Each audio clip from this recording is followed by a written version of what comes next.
But we have a big show coming up this Saturday night. I'm very excited to cover this one. UFC 231. Man, this is a good show.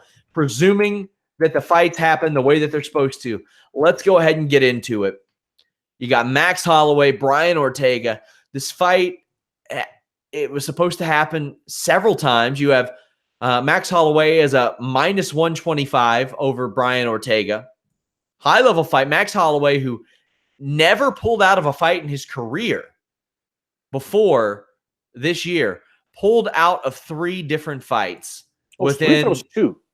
No, he pulled out of the Edgar fight in March. He pulled out of the Nurmagomedov fight in April. He pulled out of the Ortega fight in July. I forgot about the Edgar one. Within 4 months or 3 months, 3 or 4 months, he pulled out of several fights. I want to know what you think of this fight, how you think it'll go down. Obviously, we see that Ortega has power. He's not just a jiu-jitsu guy, but he has that dangerous jiu-jitsu. This is such an intriguing fight to me, Joe. Yeah, it's and I think the odds are exactly where they need to be. You can almost make, it is close to a pick-em fight, but either one thing is going to happen here, or sorry, a bunch of things can happen here. Excuse me. Max Holloway can prove all the doubters wrong and solidify himself as the best at 145 pounds, no ifs, ands, or buts. Or this train that is Ortega supersedes Max Holloway, who just seems to have always had Jose Aldo's number, pretty much everyone's number other than Conor McGregor's number. So it is a fantastic matchup. It's the type of fight that I wish had way more hype behind it, because it's a legit bout that has 2 world-class fighters competing for the goal of one of them to walk away with gold, right? Let's just hope he gets there, Max Holloway. Knock on wood, same thing with Brian Ortega. But by all accounts, everything seems to be going fine. But this is a fight that every fight fan should appreciate and say, man, you know what? This is it. The best of the best are fighting each other. This is what it's all about. None of this crap that we see all the time at UFC events and just events in general where fights have no meaning, no relevance, mismatches. No, this is legit. The best 2 at 145 pounds squaring off to determine who the best in the world is. I love it. What do you make of the battles that Holloway has faced over the last year? Because it has been a year ago yesterday, since he beat Jose Aldo for a second time. And he doesn't take time like that off. Yeah. He just doesn't. He never really has. He's never spent that much time out of the cage. What do you think that means for him? Because Ortega, undefeated, has never tasted a loss. Hasn't spent that much time. He fought in March. He beat Edgar, and he was supposed to fight in July, but he's been ready to go all year, essentially. Yeah, so it is, for Holloway, the layoff, it'd be interesting to see what will happen as the fight goes on, because we both know he's going to show up there in prime condition. We both know that his reaction time and his speed is going to be fantastic. And the same for Ortega, but he hasn't taken that much time off either. 9 months is 8 or 9 months is, that's pushing the ring rust. In a year, you would think there's going to be a ring rust for Max Holloway, right? But we're talking about world-class fighters here. We'll see what the game plan is. I don't even think Ortega would have a game plan. I don't even think Max Holloway has a game plan. These are 2 guys that just let things flow and take advantage of any errors or opportunities that present themselves. So I normally I do say that ring rust is real, but with these 2 guys, I doubt it, Sean. I really, really do. They're just so talented. They're so good. When we look at this, we also a couple of young guys, essentially. Ortega, 27. I think Holloway is, 27 as well. So this seems to be the prime age for a lot of these fighters, this 27 to 30-year age range. Who do you think ends up taking this one? Are you kidding me asking me that question? It's a tough one. It is a tough one. I'm just looking to see if I have a coin. I do. All right. Who do you think has more ways to finish the other person? Ortega wins this fight by submission. There you go. I'm going to have to go with Holloway. I think that he can keep Ortega on the end of his punches, but I don't think it's going to be easy for him. I think he's going to face some adversity in this fight. By the way, I am the Fightful overall prediction leaderboard champion right now. I'm real close to eking it out for the year. How about this? I'm leading the wrestling, I'm leading MMA, and I'm leading the overall leaderboard. So, I mean, there's a reason There's a reason for all this. Let's talk about Joanna Jedrzejczyk and Valentina Shevchenko. Shevchenko moving down in weight. Joanna moving up in weight. This is the fight that should have decided the title to begin with, Joe. It took us an extra year to get there. But Shevchenko, a pretty sizable favorite. I think she was at like minus 205 last I checked. She was up there. Joanna, a well-rounded game. And 345 for Valentina right now. Really? Oh, yeah. I just looked. Minus 300 on one line.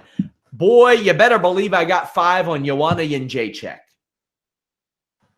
And you want to just give me that 5? Oh, not to you. But I got 5 on Joanna Jedrzejczyk. I'm not putting any money on Valentina, but I think she does emerge victorious. And it's not to say that, I would imagine Joanna's going to bring far more speed to this fight. She's got great precision, but Valentina's got the power, I think.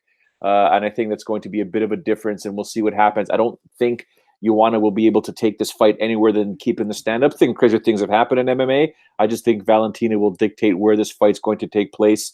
And I think she should be able to break down Joanna, and which would suck because Joanna, if she can't win the title at 115 and can't win the title at 125, oh boy, right? What is this, not 3 or 4 or 5, 10 straight title fights for her, right? So, yeah, it'd be a lot. And the way that the interesting thing is Joanna actually an inch taller than Valentina, despite the fact that she has competed 2 weight classes below. In Muay Thai, Shevchenko went, I believe, 3-0 against Joanna Jedrzejczyk. Joanna Jedrzejczyk, an excellent, well-rounded fighter, but Shevchenko's come around quite a bit as well. I love how top-heavy she stayed on Priscilla Cachoeira while she murdered that poor woman. And, man, Shevchenko was supposed to fight like 2 other times during this year. We were supposed to see her fight twice this year. We were supposed to see her fight another time last year. So I think she just wants to get to the damn fight at this point because it happened so much to her. And she has some super high-level wins. Holly Holm, that was a showcase for Valentina Shevchenko. And, I mean, that show did excellent numbers for us and for Fox. So, I mean, if she were to defeat Joanna, where do we put her? This is a conversation I didn't think I would have among greats in female MMA history. If she got to a title fight at 135, she became the champion by beating Joanna, because we don't know what beating Joanna at 125 means right now. We don't know, but she's beaten Holly Holm. She's beaten Pena. She's beaten Kaufman. She's made it to title fights where maybe she beat Nunes, according to some people. The second one, I think she won. I do too. MMA and women's MMA is so young. It's so hard to decipher that, isn't it? Yeah. I mean, in terms of where do we put Valentina after this? Should she defeat Jedrzejczyk? You got to put her in the conversation, because then she'll have gold wrapped around her waist. But that one asterisk or caveat will always be Cyborg. If you don't beat Cyborg, it'd be interesting, because if she does become victorious, Sean, and then Amanda Nunes defeats Cyborg, and we both believe Valentina defeated Nunes prior, that opens up another conversation, right? So I think she just needs to do what she needs to do, emerge victorious against Joanna, get that belt wrapped around her waist, and then we can have a real conversation next Tuesday, or you guys can have it in the post-fight afterwards. But yeah, you got to start thinking Valentina may go down as one of the greatest, if not the greatest of all time. But Cyborg, I think a fight with Cyborg is imperative for Valentina. Yeah, I would agree. If Cyborg gets beaten by Nunes, I think that opens up the conversation, because you have Nunes in the running. You have Joanna still in the running. If Joanna wins this fight, we got another issue altogether. Fantastic. Got another issue altogether, because Rose is the only person she's not been able to get by, and that just happens in this sport. Nobody's going to retire undefeated almost. So you also have Cowboy Oliveira and Gunnar Nelson. This is a solid fight to throw on this show. Who you got here? So Gunnar's a great striker, right? He doesn't have the power that Alex has, but Cowboy makes one mistake and that fight gets on the ground. Woo, buddy. Gunnar will make you tap out, man. And, I mean, we have seen Gunnar stutter against Rick Story via split decision, but he is the favorite right now. I'm going to go with him. Actually, I think I'm going to go Cowboy. I think Cowboy manages to get it done. This is a pretty close fight. We also have Thiago Santos moving up to 205, which I think is where he should stay. He is actually a minus 210 favorite over Jimi Manuwa. Jimi Manuwa, who has lost 2 fights in a row. He had a torn hamstring earlier this year when he was supposed to fight Santos. He was supposed to fight Teixeira, and Teixeira pulled out. So this fight finally happening. But Manuwa, who is 38, going to be 39 soon, hasn't won a fight since 2017, early 2017, rather. He's lost 3 of his last 5 fights. I think Thiago Santos can get it done here. That win over Eric Anders was a good one. He's looked really good lately. I'm counting that win over Anthony Smith that we saw earlier this year as even more and more, especially considering they're both in the same weight division now. I got Thiago Santos here. I think it's going to be a war, but I think that Santos is going to get it done. Yeah, I think that's a correct assessment. I mean, it's not that the mighty have fallen in Jimi Manuwa, but yeah, I mean, opening up these odds the way they did and the way the public has reacted, there's a lot of love behind Thiago Santos. So I think he does pull this off. But like you said, I don't think it's going to be easy. I don't think you can really finish off Jimi Manuwa that quick. It's very, very rare that happens. So expect this bout that kicks off the main card to be a leather bomb fest, to say the least. Plus 175 for Manuwa. I got 5 on it, though. Nina Ansaroff, man, she has emerged after losing her first 2 UFC fights. She has won 3 in a row, including over Angela Hill and Randa Marcos. She is getting thrown into the fire against Claudia Gadelha, who has won 3 of her last 4. Gadelha, a minus 300 favorite.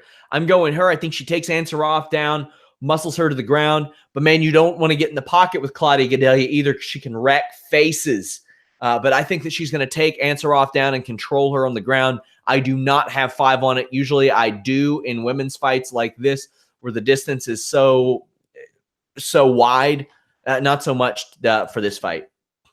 It's Gadelha is at minus 320, and I think rightfully so. But I'm pretty sure they've crossed paths before in gyms or a gym. Yeah. Right. So if you're signing on the dotted line to face someone that you think you've got a chance against, then there's something that Nina knows that we don't. And I think it'd be a great little scrap here to determine exactly, where Claudia stands in this division and where Nina stands amongst these top competitors. Right. So while Claudia is definitely favored, I think she does pull it off. I'd be interested to see the type of game plan Nina will bring to the cage to determine, okay, you know what? This is the only way I'm going to beat her. If it's going to be 15 minutes, so be it. But I got to win 2 rounds out of 1. Or 2 rounds out of 3, excuse me.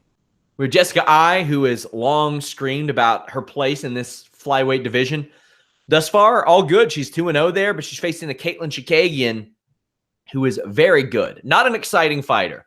She is not going to be a fight of the year candidate or anything like that. But if Katlyn Chookagian wins this, she is 5-1 in the UFC, with that one loss being a split loss to Liz Carmouche, who is, to be honest with you, I think Liz Carmouche can hang with almost anybody. She's that type of fighter that can just hang with anybody.